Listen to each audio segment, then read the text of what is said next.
Hello అందరికీ welcome back to my channel. ఈరోజు ఈ వీడియో వచ్చేసి ఇప్పుడు న్యూ ఇయర్ వచ్చేస్తుంది కదా, సో న్యూ ఇయర్ స్పెషల్గా ఇలా సొరకాయతో హల్వా చేసుకోండి, చాలా చాలా టేస్టీగా ఉంటుంది.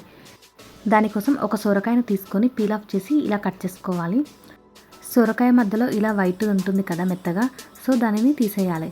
ఇప్పుడు ఈ మిగిలిన సొరకాయ పీసెస్ అంతా కూడా గ్రేట్ చేసుకోవాలి. ఇలా సొరకాయ మొత్తం కూడా గ్రేట్ చేసుకొని తీసుకోవాలి. ఇప్పుడు స్టవ్ పైన ఒక ప్యాన్ పెట్టుకొని అందులోకి 2 టేబుల్ స్పూన్ల నెయ్యిని వేసుకోవాలి. నెయ్యి వేడైన తర్వాత ఇప్పుడు ఇందులోకి మనకు నచ్చిన డ్రై ఫ్రూట్స్ని వేసుకోవాలి. ఇక్కడ నేను కొన్ని బాదంలు, కిస్మిస్లు, కాజులు వేస్తున్నాను.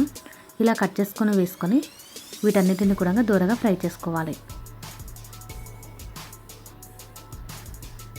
ఇవన్నీ చక్కగా ఫ్రై అయిపోయిన తర్వాత వీటిని ఒక బౌల్లోకి తీసుకోవాలి. ఇప్పుడు ఇదే ప్యాన్లోకి ఈ నెయ్యిలో మనం తురిమి పెట్టుకున్న సొరకాయను వేసుకోవాలి. నాకు ఇక్కడ 2 కప్స్ సొరకాయ తురుము అయితే వచ్చేసింది.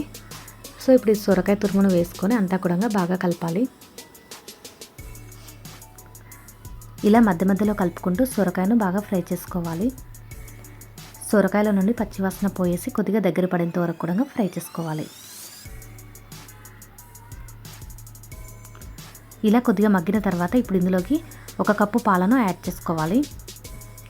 చిక్కటి పాలు వేసుకుంటే కనుక హల్వా చాలా టేస్టీగా ఉంటుంది. ఇలా పాలను వేసుకున్న తర్వాత పాలు కూడా కొద్దిగా దగ్గరికి అయ్యేంత వరకు ఉడికించుకోవాలి. ఇలా మూత పెట్టి మధ్య మధ్యలో కలుపుకుంటూ ఉడికించుకోవాలి. ఇలా కొద్దిగా దగ్గరికి పడిన తర్వాత ఇప్పుడు ఇందులోకి నేను 2 టేబుల్ స్పూన్ల మిల్క్ పౌడర్ని యాడ్ చేస్తున్నాను. మిల్క్ పౌడర్ ఉంటే యాడ్ చేసుకోవచ్చు, లేకపోతే స్కిప్ చేయొచ్చు.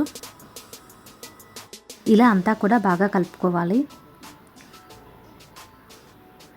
ఇప్పుడు ఇందులోకి స్వీట్నెస్ తగ్గట్టుగా ఒక 1/2 కప్పు చక్కెరను వేసుకోవాలి.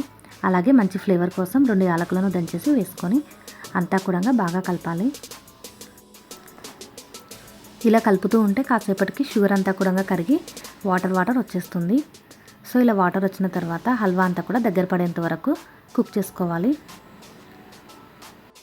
ఇలా హల్వా దగ్గర పడిన తర్వాత ఇప్పుడు ఇందులోకి మీకు ఇష్టం ఉంటే కనుక కొద్దిగా గ్రీన్ ఫుడ్ కలర్ని యాడ్ చేసుకోవచ్చు. నేనైతే యాడ్ చేయట్లేదు. అలాగే మనం ఫ్రై చేసి పెట్టుకున్న డ్రై ఫ్రూట్స్ని కూడా వేసేసి అంతా ఒకసారి బాగా మిక్స్ చేసేసి స్టవ్ ఆఫ్ చేసుకోవాలి.